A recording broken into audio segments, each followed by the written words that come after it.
आज आपसे बात करना चाहता हूं एक नो स्टिक अभिषेक के बारे में। जीवन में हम सबको नेगेटिव कमेंट से निपटना पड़ता है, अनादर से और उन लोगों से जो आलोचनात्मक होते हैं। कोई फर्क नहीं पड़ता आप कितने भी अच्छे इंसान क्यों ना हो, कोई ना कोई आपको नहीं समझेगा, कोई ना कोई आपका मजाक उड़ाएगा, कोई ना कोई आपका महत्व कम करने की कोशिश करेगा। शायद कोई सहकर्मी, ये इतना नहीं कि वो क्या कहते हैं, पर वो ये कैसे कहते हैं, हमेशा नीचा दिखाते हुए, जैसे आप काफी स्मार्ट नहीं हैं। शायद ये कोई रिश्तेदार हो, वो परिवार में सभी की प्रशंसा करते हैं, पर वो कभी आपको एक भी कॉम्प्लीमेंट्स नहीं देंगे। ज्यादातर हम गलत तरह से प्रतिक्रिया करते हैं, हम नाराज हो जाते हैं, हम उसे अपना दिन खराब करने देते हैं। भजन संहिता 45:7 में लिखा है कि परमेश्वर ने हमारा अभिषेक किया है अधिक हर्ष के तेल से। जब आप पर तेल लगा हो, आपसे कुछ चिपक नहीं सकता। मैं इसे कहता हूं नो स्टिक अनॉइंटिंग। इसका मतलब है कि जब निरादर आता है, इसे खुद से जुड़ने की जरूरत नहीं। आप चुन सकते हैं या तो इसे थामे रखना और इसे अपना जीवन खराब करने देना, या आप इसे फिसल कर आपसे हटा सकते हैं और इस पर ध्यान न दें। वो सहकर्मी जो आपकी पीठ पीछे बात कर रहा है, आप उसे सीधा करने की कोशिश कर सकते हैं। नहीं, जब आप पर न चिपकने वाला अभिषेक हो, आप जान लेते हैं कि आपका समय बहुत बहुमूल्य है। आप वो नहीं है जो वो कहते हैं कि आप हैं, आप वो हैं जो परमेश्वर कहते हैं। वो रिश्तेदार जो आपको जानबूझकर नजरअंदाज करता है कि आप नाराज हों, आप उसे बदलने दे सकते हैं उससे जो आप हैं। नहीं, आप एक टेफ्लॉन पैन की तरह हैं, आपसे कोई चीज नहीं चिपकती। कोई आपके बारे में चुगली कर रहा है, कोई बड़ी बात नहीं, परमेश्वर मेरी लड़ाइयां लड़ेंगे। कोई आपको बुरा दिखाने की कोशिश कर रहा है, कोई बात नहीं, परमेश्वर मेरा पलटा लेने वाले हैं। वो परिवार का सदस्य आपको नीचा दिखाने की कोशिश कर रहा है, मुझे चिंता नहीं, जो परमेश्वर ऊपर उठाते हैं उसे कोई व्यक्ति नीचे नहीं धकेल सकता। अमेरिका में एक कुकिंग प्रोडक्ट है जो पैन कहलाता है। ये एक एरोसॉल कैन में मिलता है। पकाने से पहले आप उसे एक पैन पर छिड़क दें, उस तरह कुछ भी उससे चिपकेगा नहीं। हर सुबह आप ऑफिस के लिए निकलने से पहले आपको अपने ऊपर पैन स्प्रे करने की जरूरत है। प्रभु धन्यवाद कि मुझ पर आज कुछ नहीं चिपकेगा। चाहे लोग कुछ भी कहें, चाहे वो कुछ भी करें या न करें, मैं नाराज नहीं होने वाला, मैं उससे परेशान नहीं होने वाला। मैं शांति में रहने वाला हूं और आनंद लेने वाला हूं।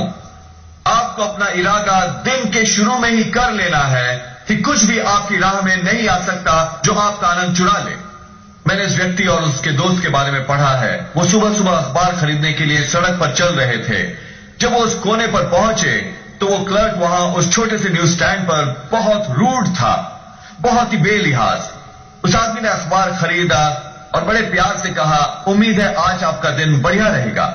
जब वो जा रहे थे, उस दोस्त ने कहा, क्या ये क्लर्क हमेशा इतना रूड होता है? उस आदमी ने कहा, हर सुबह। उसने पूछा, तुम हमेशा इतने फ्रेंडली रहते हो? उसने कहा, हर एक सुबह। वो दोस्त असमंजस में पड़ गया। उसने कहा, क्यों? उसने जवाब दिया, क्योंकि मैंने अपना मन बना लिया है, मैं एक व्यक्ति को अपना दिन बर्बाद नहीं करने दूंगा। बिल्कुल उसी की तरह आपको अपना मन बना लेना चाहिए कि आप एक नेगेटिव कमेंट को, एक निरादर करने वाले सहकर्मी को, एक क्लासमेट को जो आपका मजाक उड़ा रहा है, दिन बर्बाद नहीं करने देंगे। नहीं, समय से पहले ही फैसला कर लें, मैं अपना पैन स्प्रे कर लूंगा निकलने से पहले। मुझ पर ये नो स्टिक अनॉइंटिंग है। कोई भी निरादर, कोई भी नेगेटिव कमेंट, मैं उसे फिसल जाने दूंगा, मैं उसे अहमियत नहीं दूंगा। एक बार शास्त्र वचन में ये भविष्यवक्ता सड़क पर जा रहा था अपने कुछ आदमियों के साथ। ये युवक निकल कर आया और उसकी आलोचना करने लगा, ये बहुत ही नकारात्मक निंदनीय टिप्पणियां करते हुए। जब उन्होंने अपना चलना जारी रखा, ये नौजवान उनके पीछे हो लिया, बस उन्हें तंग करता रहा, उनकी बेइज्जती करते हुए। आखिर उन लोगों में से एक ने भविष्यवक्ता से कहा कि आप चाहेंगे कि हम उस युवक की बकवास बंद करवाएं? हम थक गए हैं उसे सुनते हुए। उस भविष्यवक्ता ने एक बहुत ही प्रेरणादायी टिप्पणी की। उसे कहा, नहीं, उसे बोलते रहने दो, शायद परमेश्वर उसे सुने और मुझे उसके लिए आशीष दे। यही रवैया हमें भी अपनाना चाहिए। कोई आपके बारे में बात कर रहा है, बुरा दिखाने की कोशिश कर रहा है, परेशान मत होइए, अपनी शांति न खोए। जितना ज्यादा वो बात करेंगे उतना ही ज्यादा परमेश्वर आपको आशीष देंगे। वो आपको नीचे धकेलने की कोशिश कर रहे हैं, परमेश्वर उनका इस्तेमाल करेंगे आपको ऊंचा उठाने के लिए। जब हमने पहले सेवकाई शुरू की 1999 में, कुछ लोगों ने मेरा मजाक उड़ाया क्योंकि मैं इतना ज्यादा मुस्कुराया करता था। मैं अपने तमाम जीवन भर मुस्कुराता रहा हूं, ये मेरी स्वभाव है। मेरी बेबी पिक्चर्स में मैं 6 महीने का हूं, मेरे चेहरे पर एक बड़ी मुस्कान है। और आप सोचेंगे कि लोग खुश होंगे कि आप खुश हैं, और हमेशा वहां लोग होंगे जो आपको नहीं समझते, लोग जो आलोचना करते हैं। आपको उसमें मजबूत बने रहना है जो परमेश्वर ने आपको बनाया है। कि आप इन नकारात्मक टिप्पणियों को आपको बदलने न दें। यदि आप दबाव में आ गए और आप उनकी टिप्पणियों का शिकार हो गए, उनके सांचे में ढलने के लिए, हर व्यक्ति को खुश करने के लिए, ये बस इतना ही करेगा कि आपको आपकी तकदीर से दूर कर देगा। और कुछ लोग वो आपको जानते भी नहीं, उन्होंने कभी आपके साथ समय नहीं बिताया है, कभी आपके साथ डिनर नहीं किया, उन्होंने आपके हृदय को कभी नहीं सुना, फिर भी उन्होंने दूर से ही आपका फैसला कर लिया और तय किया कि वो आपको पसंद नहीं करते और आपको क्या बदलना होगा और क्या खराबी है। कभी भी उसे व्यक्तिगत तौर पर लेने की गलती ना करें। वो आपको जानते तक नहीं, वो बस उसी ऑफिस कॉम्प्लेक्स में काम करते हैं या वो वही क्लास अटेंड करते हैं। आप बस उन्हें कभी कभार मॉल में मिलते हैं। उनकी राय को स्वयं को कमतर न बनाने दें। आपका रवैया होना चाहिए, आप मुझे जानते तक नहीं।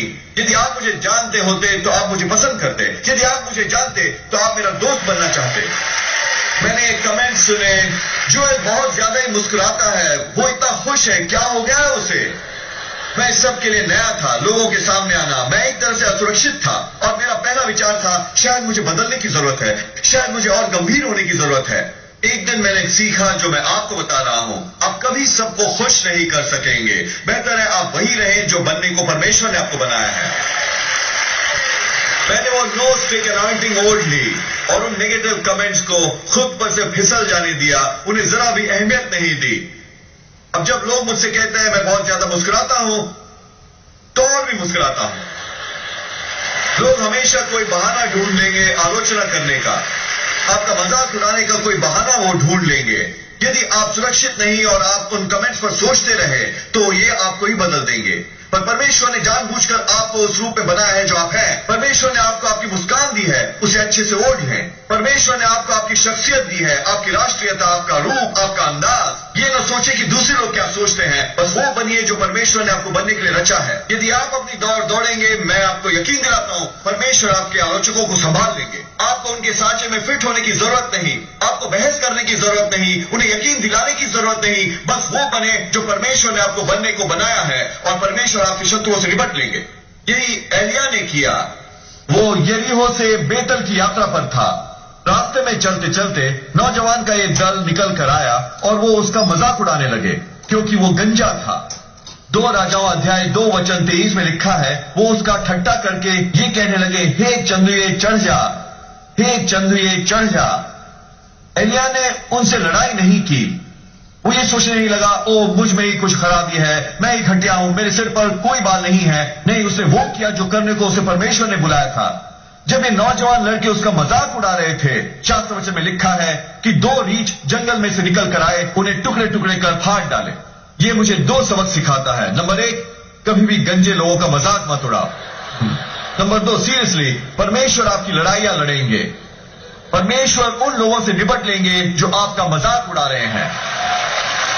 परमेश्वर उस निंदा को सुनते हैं, वो उन नेगेटिव कमेंट्स को सुनते हैं और परमेश्वर ये अनुमति नहीं देंगे कि उनके बच्चों में से एक की लगातार निंदा होती रहे। शायद आप एक दौर से गुजरे हों जहां ज्यादती हो, लोग आपको नीचा धकेल रहे हों, आपको बुरा दिखा रहे हों, पर उस दौर का अंत हो जाएगा। परमेश्वर आपका पलटा लेंगे। अब आप अपनी भूमिका निभाएं और ये नो स्टिक अभिषेक ओढ़ लें। इन टिप्पणियों को खुद पर से फिसल जाने दें, उन्हें जरा भी महत्व न दें और परमेश्वर अपनी भूमिका निभाएंगे। वो उनकी खबर ले लेंगे जो आपको नीचे धकेल रहे हैं। जब भविष्यवक्ता शमूएल यशै के घर गया, उसके पुत्रों में से एक को इजराइल का अगला राजा चुनने के लिए, यशै ने अपने सब पुत्रों को कतार में खड़ा कर दिया सिवाय दाऊद के। वहां 6 युवक खड़े थे शमूएल के सामने। उसने हर एक की तरफ देखा एक एक करके और कहा, यशै इनमें से कोई भी नहीं, क्या तुम्हारा कोई और पुत्र है? यशै ने कहा, हाँ, मेरा एक पुत्र है जिसका नाम दाऊद है। वो मेरी भेड़ों की देखभाल कर रहा है। मैं उसे यहां अंदर नहीं लाया। वो सबसे छोटा है, वो एक तरह से छोटा है, उसमें कोई खास प्रतिभा भी नहीं, वो अपने भाइयों की तरह उतना होशियार नहीं। दाऊद का निरादर किया गया उसके अपने ही पिता द्वारा। अच्छी खबर यह है कि परमेश्वर का आपके जीवन पर बुलावा हो तो उसे कोई नहीं रोक सकता। इससे कोई फर्क नहीं पड़ता कि किसी माता पिता ने आपके बारे में क्या कहा है। कोई फर्क नहीं पड़ता कि किसी दोस्त ने, किसी टीचर ने, किसी जीवन साथी ने, किसी अदालत ने क्या कहा है। इससे फर्क पड़ता है कि परमेश्वर क्या कहते हैं। शायद आपके लिए नकारात्मक शब्द कहे गए हों और वो निरादर, वो न्याय की कमी, आपके जीवन के लिए परमेश्वर के प्लान को नहीं रोक सकते। शमूएल ने दाऊद पर एक ही नजर डाली और कहा, यही तो मैं ढूंढ रहा हूं, यही है इजराइल का अगला राजा। मैं श्योर हूं यशै उसका पिता तो सुनकर तकरीबन बेहोश ही हो गया, ये सोचते हुए कि क्या तुम श्योर हो शमूएल, मेरे दूसरे पुत्र कहीं ज्यादा विशाल हैं, कहीं ज्यादा प्रतिभावान हैं। नहीं, परमेश्वर बाहर से जज नहीं करते, परमेश्वर अंदर झांकते हैं। लोग आपके बाहरी रूप से जज करते हैं, आपकी राष्ट्रीयता से, आप किस परिवार से आते हैं। परमेश्वर उथली बातों से कहीं पार देखते हैं और वो आपके अंदर का पोटेंशियल देखते हैं। परमेश्वर महानता के बीज वो देखते हैं जो उन्होंने आपके अंदर डाले हैं। एक बात है कि जब लोग आपको अच्छी तरह से नहीं जानते और लिहाज नहीं करते और निरादर करते हैं, पर दाऊद तो अपने ही परिवार द्वारा अपमानित हुआ। उसके पिता ने उसे अंदर बुलाने की भी परवाह नहीं की ताकि कम से कम शमूएल उसको देख सकता। किसी और बार दाऊद के भाइयों ने उसे नीचे गिराने की कोशिश की। वो वहां लड़ाई के मैदान में थे और एक महत्वपूर्ण ओहदे पर थे। दाऊद अभी भी चरवाहा था। दाऊद के पिता ने उससे अपने भाइयों के लिए भोजन ले जाने को कहा। जब दाऊद वहां पहुंचा, उनमें से एक भाई ने कहा, दाऊद तुम यहां क्या कर रहे हो और अपनी भेड़ें तुम किसके पास छोड़कर आए हो? दूसरे शब्दों में, दाऊद तुम हमारी तरह योद्धा नहीं हो, बलशाली नहीं हो, प्रतिभाशाली नहीं हो, तुम बस कुछ भेड़ों को संभाल रहे हो, वो कोई भी कर सकता है। दाऊद का अपमान हुआ, निरादर हुआ उनसे जिन्हें वो सबसे ज्यादा प्यार करता था। एक कारण कि दाऊद एक चैंपियन था, क्योंकि उसने ये सिद्धांत समझ लिया था, उस पर चिपकन रहित अभिषेक था। उसने उन नेगेटिव शब्दों को एक कान से अंदर जाने दिया और दूसरे से बाहर। उसने उन पर विचार करते रहने की गलती नहीं की। ये नहीं सोचा मेरा अपना पिता ये सोचता है कि मेरा कोई औकात नहीं, मेरे भाई मुझे बताते हैं कि मैं लूजर हूं, मैं इतना टैलेंटेड नहीं। उसने उस निरादर को, उस दोषारोपण को, उस चुगली को उससे फिसल जाने दिया। उसका रवैया था, मैं जानता हूं मैं कौन हूं, मैं परम प्रधान परमेश्वर की संतान हूं, मैं लैस हूं, मैं सशक्त हूं, प्रतिभाशाली हूं, मजबूत हूं, भय सहित और अद्भुत रूप से बनाया गया हूं।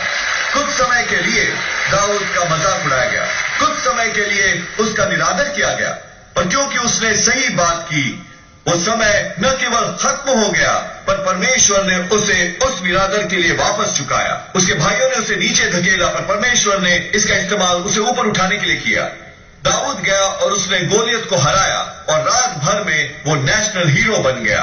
परमेश्वर जानते हैं आपको वापस कैसे स्थापित करना है। वो जानते हैं कि आपके आलोचकों से कैसे निपटना है। यदि आप अपने उच्च मार्ग पर रहेंगे, परमेश्वर हमेशा आपको ही अंतिम जीत देंगे हंसाकर। जब सब कुछ कहा सुन लिया जाएगा, लोग जो आपका मजाक उड़ा रहे हैं, लड़ाई के बीज बो रहे हैं, चुगली के दोष और निरादर दे रहे हैं, वो आपको सम्मान के मुकाम पर उन्नति पाता हुआ देखेंगे, अपनी तकदीर को पाते हुए। वो एक निष्ठावान परमेश्वर है। अब उसे छोड़ें जो किसी ने आपके बारे में कहा, आपका दिन खराब किया। खैर जोएल, मैं तनाव में हूं क्योंकि मेरा कजिन मेरे बारे में बात कर रहा है। मेरे दोस्त मुझे कोई श्रेय नहीं देते। स्कूल में मेरे क्लासमेट्स मेरा ठट्टा करते रहते हैं। नहीं, वो नो स्टिक अनॉइंटिंग ओढ़ लें और इसे खुद पर से फिसल जाने दें। दाऊद की तरह आपका प्रतिशोध का दिन आ रहा है। लोग आपकी तकदीर पर नियंत्रण नहीं रखते। जो वो कहते हैं और करते हैं उससे आपका भविष्य प्रभावित नहीं होता। परमेश्वर नियंत्रण में है। अंतिम फैसला उन्हीं का होता है। वो न केवल आपको बाहर लाने वाले हैं, पर उनकी टिप्पणियों के कारण वो आपको बेहतर रूप में बाहर लाने वाले हैं। जो आपके हानि के लिए था, परमेश्वर उसे आपके फायदे के लिए इस्तेमाल करेंगे। ये है जो मैंने सीखा है। जितनी ज्यादा सफलता आपके पास हो, उतना ही ज्यादा विरोध आपको झेलना पड़ता है। हर कोई आपकी सफलता को हजम नहीं कर सकता। आपके सभी पारिवारिक सदस्य, दोस्त, रिश्तेदार, वो सब आपके जीवन के अनुग्रह का आनंद नहीं लेंगे। वो ठीक ठाक थे जब तक कि आप उसी लेवल पर थे, और जब आपको उन्नति मिलती है, बजाय आपके लिए खुश होने के, ये जानकर कि अगर परमेश्वर ने ये आपके लिए किया तो उनके लिए भी कर सकते हैं, कई बार ये जलन उत्पन्न करता है। और अगर आप पर ये नो स्टिक अभिषेक ना हो, तो आप उन लड़ाइयों में उलझ जाएंगे जिनके कोई मायने नहीं। आपको उस निरादर, उस निंदनीय टिप्पणियों को आपसे फिसलकर गिर जाने देना होगा। शायद ये कठिन हो, जो वो कह रहे हैं शायद बहुत चोट पहुंचाने वाला हो, पर परमेश्वर हमेशा आपको उस मौसम के लिए अनुग्रह देते हैं जिसमें आप हैं। आपको खुद को याद दिलाना होगा, मुझ में सामर्थ है इस निरादर को नजरअंदाज करने की। सबसे बड़ी सिद्धता की निशानी यही है कि आप किसी की आलोचना न करें जो आपकी आलोचना कर रहा है। इंसानी स्वभाव है कि वह अंदर घुसे और जंग को लड़े। वो मेरी पीठ पीछे बात कर रहा है तो मैं भी करूंगा। वो मेरी आलोचना कर रहा है, मैं भी आपको कुछ बातें बताऊंगा जो मैं जानता हूं। नहीं, जब आप किसी की आलोचना करते हैं जो आपकी आलोचना करता हो, आप अपने अंदर जहर को रिसने दे रहे हैं। शास्त्र वचन में लिखा है, यीशु ने अपने आलोचकों को जवाब नहीं दिया। उन्होंने उसे अपने ऊपर से फिसल जाने दिया और वो अपनी दौड़ दौड़ते रहे। वो जानते थे कि हर कोई उन्हें समझ ना पाएगा, हर कोई उन्हें पसंद नहीं करेगा, और वो ठीक था। मैंने सुना है बिली ग्राहम को ये बताते हुए कि पहली बार जब वो इंग्लैंड गए थे, तकरीबन 60 साल पहले, प्रेस बहुत नेगेटिव था। उन्होंने कहा, हमें तुम्हारा धर्म यहां नहीं चाहिए, हमें एक और मिनिस्टर नहीं चाहिए। एक रिपोर्टर ने बहुत ही तंजिया अंदाज में पूछा, तुम कैसे एक बड़े ओशियन लाइनर में आकर अपने यहां आने को उचित ठहरा सकते हो, एक बड़ा जहाज, जबकि यीशु ने गधे की सवारी की, वो जहां कहीं भी गए थे। बिली ग्राहम ने कहा, यदि तुम मेरे लिए गधा ढूंढ सको जो पानी के ऊपर चलता हो तो मैं उसे खरीद लूंगा। झाड़ फेंको उस आलोचना को। हर कोई आपको नहीं समझने वाला, हर कोई आपको नहीं पसंद करने वाला, और वो ठीक है। आपको उन्हें साबित करने की जरूरत नहीं कि आप ठीक है, यीशु की तरह करें, आलोचकों को जवाब न दें। देखिए, हम कई ऐसी लड़ाइयों में जूझ जाते हैं जिन्हें हमें लड़ना नहीं है। जब लोग आलोचना करते हैं, निरादर करते हैं, तो ये बस ध्यान भटकाना है। वो सहकर्मी जो आपके बारे में बात कर रहा है, आप आसानी से अपना समय और ऊर्जा जाया कर सकते हैं ये सोचते हुए कि वो क्या कह रहे हैं, कैसे आप उन्हें जवाब देंगे, या कि आप कैसे उनका मन बदल सकते हैं। नहीं, वही ध्यान भटकाना है। ये वो लड़ाई है जिसमें आपको उलझना नहीं है। परमेश्वर ने हमें इसका हल दिया है। यह है नो स्टिक अनॉइंटिंग। उसे अपने ऊपर से फिसल जाने दें, उसके बारे में मत सोचें, हिसाब चुकाने की कोशिश न करें, यकीन दिलाने की कोशिश न करें कि आप ठीक हैं। इसे जाने दें और परमेश्वर आपकी लड़ाइयां लड़ेंगे। परमेश्वर ने आपके भविष्य में सही लोग रखे हैं। आपको अपना कीमती समय नष्ट नहीं करना चाहिए लगातार किसी को मनाने की कोशिश करते कि वो आपको पसंद करें। यह है कुंजी। वहां जाओ जहां प्रशंसा हो, वहां नहीं जहां आपको लोग सहें। उसे जीतने की कोशिश न करें जो तुम्हें बस सहता है। वो सचमुच आपकी तरफ नहीं है। वो एक तरह से ईर्ष्या करते हैं उन वरदानों से जो परमेश्वर ने आपको दिए हैं।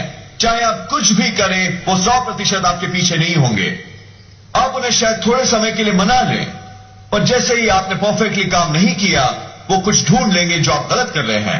वो एक मुर्दा घोड़े पर सवारी करने जैसा है। समय आ गया है घोड़े से उतरकर आगे बढ़ें। खैर, आप कहेंगे, जोएल, अगर मैं ऐसा करता हूं शायद मुझे उनका अप्रूवल ना मिले। उनके अप्रूवल की जरूरत नहीं, आपको सर्वशक्तिमान परमेश्वर का अप्रूवल हासिल है। यदि दाऊद बैठा रहता अपने सभी भाइयों को जीतने की कोशिश में, उन्हें मनाने की कोशिश में, तो शायद वो अपने भाग्य से वंचित रह जाता। वो दयालु था, वो आदर देता था, पर उसने चिंता नहीं की उन पारिवारिक सदस्यों की जो उसे पसंद नहीं करते थे। आपके भी शायद कोई रिश्तेदार हो जो कभी भी आपकी प्रशंसा नहीं करते होंगे। वो कभी भी आपको वो सम्मान नहीं देते होंगे जिसके आप हकदार हैं, और ये कठिन है, पर आपको ये सच्चाई स्वीकार करनी होगी कि आपको उनके अप्रूवल की जरूरत नहीं, आपको उनकी चीयरिंग की जरूरत नहीं। दया दिखाएं, इज्जत करें, पर अपनी कमर कस लें और दाऊद की तरह कहें, मैं अपनी तकदीर पाकर रहूंगा, इसके बावजूद कि कौन मेरे पीछे नहीं है। शास्त्र वचन में लिखा है, यीशु के अपने भाइयों ने उन पर विश्वास नहीं किया था। ये काफी कठिन रहा होगा। यहां वो निकले थे दुनिया को बदलने, अंधों की आंखें खोलने, मुर्दों में से लोगों को जिलाने, और उनके अपने भाई उनकी प्रशंसा न करें। उन्होंने उन्हें कोई इज्जत नहीं दी। वो अपने शहर में कोई चमत्कार न कर सके, क्योंकि उन्होंने यीशु को उस बॉक्स में डाल रखा था जो वो हुआ करते थे। वो सोचते, ये यूसुफ का बेटा है, उसमें कुछ खास नहीं, हम उसे जानते हैं, वो बस एक बढ़ई है। उन्होंने उसे खारिज कर दिया, उसके वरदानों को न पहचाना। यीशु वहां नहीं रहे जहां उन्हें बर्दाश्त किया जा रहा था। उन्होंने ये नहीं कहा, सुनो दोस्तों, मैं सचमुच एक मसीहा हूं, देखो मैं क्या कर सकता हूं, मैं पानी को दाखरस बना सकता हूं। नहीं, वो जानते थे वो कभी उन्हें स्वीकार नहीं करेंगे। वो वहां से चले गए जहां वो बर्दाश्त किए जा रहे थे, और वहां गए जहां वो प्रशंसा पा रहे थे। आप में से कुछ बहुत ज्यादा समय बिता रहे हैं लोगों को जीतने की कोशिश में जो कभी जीते नहीं जा सकते। शायद यीशु की तरह ये एक परिवार का सदस्य हो, एक रिश्तेदार जिसे आपके पक्ष में होना चाहिए था, पर वो नहीं है। इंसानी स्वभाव स्वीकृति के लिए तरसता है। हम तरसते हैं मान्यता पाने को। पर हम अपना समय बर्बाद नहीं कर सकते किसी से कुछ प्राप्त करने की कोशिश में जो वो कभी देने वाले नहीं। आप आगे बढ़ते रहें और आप सही लोगों तक आ जाएंगे, लोग जिन्हें परमेश्वर ने नियुक्त किया है, लोग जो आपकी प्रशंसा करेंगे, लोग जो आपके पक्ष में होंगे। मैं एक महिला से लॉबी में बात कर रहा था। वो एक बहुत बड़े परिवार से संबंध रखती है और वो इतनी अपसेट थी क्योंकि उसकी बहनों में से एक उसे पसंद नहीं करती थी। ये चलता रहा सालों साल से, ये उसे परेशान करता रहा। उसने कहा, जोएल मुझे समझ नहीं आता, मैं उसे फोन करती हूं, अच्छे से पेश आती हूं, मैं अपनी राह से हटकर उस पर दया करती हूं, चाहे मैं कुछ भी करूं वो हमेशा मुझ में दोष ढूंढ लेती है। मैंने उससे वो कहा जो मैं आपसे कह रहा हूं, आप हर किसी को खुश नहीं कर सकते। शास्त्र वचन में लिखा है, जहां तक तुमसे हो सके शांति से रहो हर व्यक्ति के साथ। क्या आप जानते हैं कुछ लोग आपके साथ शांति से नहीं रहना चाहते? उनके अपने मसले हैं जिनसे वो निपट रहे हैं। अब उसे जीतने की कोशिश न करें जो शांति चाहता ही नहीं। आपने अपनी भूमिका निभा दी, एक्स्ट्रा माइल चले, अब बस पीछे हट जाइए। यदि वो शांति रखना नहीं चाहते, ये आपकी समस्या नहीं, ये उनकी है। आप किसी और की खुशी के जिम्मेवार नहीं हैं, आप अपनी खुशी के प्रति जिम्मेवार हैं। और यदि आप फिरते रहे हर एक को खुश करने की कोशिश में, उनकी सब मांगे पूरी करते हुए, उनका अप्रूवल जीतते हुए, तो जो व्यक्ति खुश न रह पाएगा वो होंगे आप। मैंने सीखा है कुछ लोगों को आपको दूर से प्यार करना पड़ता है। वो आपका परिवार है, रिश्तेदार है, हाँ आप उनसे प्रेम करते हैं, पर आप उनके साथ हर दिन नहीं हो सकते। वो आपके साथ शांति नहीं रखना चाहते। अब खुद को हताश मत करो कुछ होने की कोशिश में, ये कभी नहीं होगा। और ये बदतमीजी नहीं है, ये निरादर नहीं है, ये उसके प्रति जिम्मेदारी है जो वरदान परमेश्वर ने आपको दिया है। आपकी जिम्मेदारी है अपने समय को इस्तेमाल करना, अपनी ऊर्जा, अपने जज्बात, अपना हुनर एक सही मकसद के लिए। आपको लगातार किसी को मनाते रहने की जरूरत नहीं कि वो आपको पसंद करें। जब यीशु ने अपने चेलों को अलग अलग शहरों में भेजा, वो जानते थे कि हर कोई उन्हें नहीं समझेगा। वो जानते थे कि लोग दोष ढूंढ लेंगे और आलोचना करेंगे। उन्होंने उनसे कहा मत्ती 10:14 में, जब तुम एक नगर में जाओ, जो कोई भी तुम्हें ग्रहण न करे, उस घर या उस नगर से निकलते हुए अपने पांवों की धूल झाड़ डालो।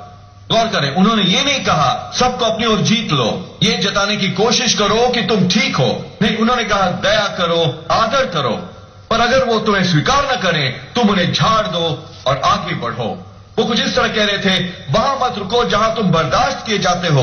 अपने आलोचकों, अपने परिवार के सदस्यों को मनाने की कोशिश न करो कि वो आपको पसंद करें, बस उसे झाड़ दें और वहां जाएं जहां प्रशंसा पाए। एस्तर की पुस्तक में एक मनुष्य है हेमन नाम का। वो राजा के अलावा राज्य में सबसे शक्तिशाली व्यक्ति था। उसका प्रभाव था, अधिपत्य था, कृपा थी। जब वो चलता लोग उसके आगे झुकते थे। पर एक बार एक व्यक्ति ने उसे वो आदर देने से इनकार किया। एक आदमी ने दंडवत करने से मना किया। हेमन इतना क्रोधित हुआ, इतना परेशान कि वो रात को सो न सका। वो बस यही सोच रहा था कि कैसे वो इस एक आदमी को दिखा दे कि आदर कैसे दिया जाता है। यहां उसके पास पूरे शहर का सम्मान था, पर वो इसी एक आदमी में मरा जा रहा था कि उसने अपना फोकस खो दिया और एक ऐसी लड़ाई में जूझ गया जो उसे नहीं लड़नी थी। वो राह से भटक गया और न केवल उसने अपना ओहदा खो दिया, पर अंत में उसे अपनी जान भी गंवानी पड़ी। मैं क्या कह रहा हूं? उस एक परिवार के सदस्य के कारण जो आपको आदर देने को राजी नहीं, उसके कारण अपना फोकस न खो दें। जहां आप अपना सारा समय लगा दें उसे जीतने की कोशिश में। एक पड़ोसी को, एक सहकर्मी को, एक क्लासमेट को खुद का ध्यान न भटकाने दें और अपना भाग्य न गवा दें। यदि वो आपकी इज्जत नहीं करते, इसे झाड़ दीजिए। अगर वो आपकी बेइज्जती करते हैं, इसे झाड़ दीजिए। अगर वो आप में कुछ गलतियां ढूंढ रहे हैं, बस इसे झाड़ दीजिए। आपका भाग्य कहीं महान है, आपका असाइनमेंट कहीं ज्यादा महत्वपूर्ण है। आपका समय बहुत कीमती है कि आप इन नेगेटिव कमेंट्स को, चुगली, आलोचना को खुद पर हावी होने दें। ये बस एक ध्यान भटकाने वाला है। आप में से कुछ ऐसी लड़ाइयों में जूझे हैं जो आपको लड़नी नहीं है, किसी को जीत लेने की कोशिश में जो कभी जीता नहीं जा सकता। समय आ गया है झाड़ फेंकने का और आगे बढ़ने का। वहां न रहें जहां बर्दाश्त किए जाएं, वहां जाएं जहां प्रशंसा पाएं। आपको उनके अप्रूवल की जरूरत नहीं, आपके पास सर्वशक्तिमान परमेश्वर का अप्रूवल है। मैं आज आपसे मांग रहा हूं, हम में से हर एक से, इससे पहले कि हम यहां से निकले, खुद पर पैन छिड़किए। समय से पहले ही तय कर लें, कुछ भी आपके रास्ते में नहीं आ सकता जो आपका दिन खराब करेगा। यदि आप ये नो स्टिक अभिषेक ओढ़े रहेंगे, कोई भी नेगेटिव कमेंट्स आने दो, कोई भी निरादर आपसे फिसल जाने दो, तो परमेश्वर आपके लिए वो करेंगे जो उन्होंने भविष्यवक्ता के लिए किया। जितना वो बात करेंगे उतना ऊंचा वो ले जाएंगे। वो आपको नीचे धकेलने की कोशिश कर रहे हैं, परमेश्वर उनका इस्तेमाल करेंगे आपको ऊंचा उठाने में। बिल्कुल दाऊद की तरह मैं ऐलान करता हूं, कोई भी व्यक्ति आपको आपकी तकदीर से जुदा न रख सकेगा। कोई भी निरादर परमेश्वर की योजना रोक न पाएगा। कोई नेगेटिव कमेंट्स आपको पीछे नहीं रख पाएगा। आप हर बाधा पार कर जाएंगे, हर शत्रु को हरा पाएंगे और वो हर चीज बनेंगे जो बनने को परमेश्वर ने आपको रचा है। आमीन। क्या आपने ये ग्रहण किया?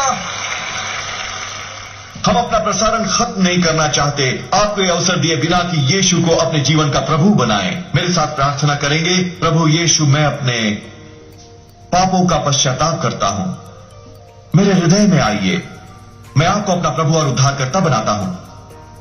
आमीन। ये साधारण सी प्रार्थना करके आप नए सिरे से जन्म ले चुके। एक बाइबल आधारित चर्च में आइए, परमेश्वर को पहला स्थान दीजिए, वो आपको कमाल की जगहों पर पहुंचाएंगे।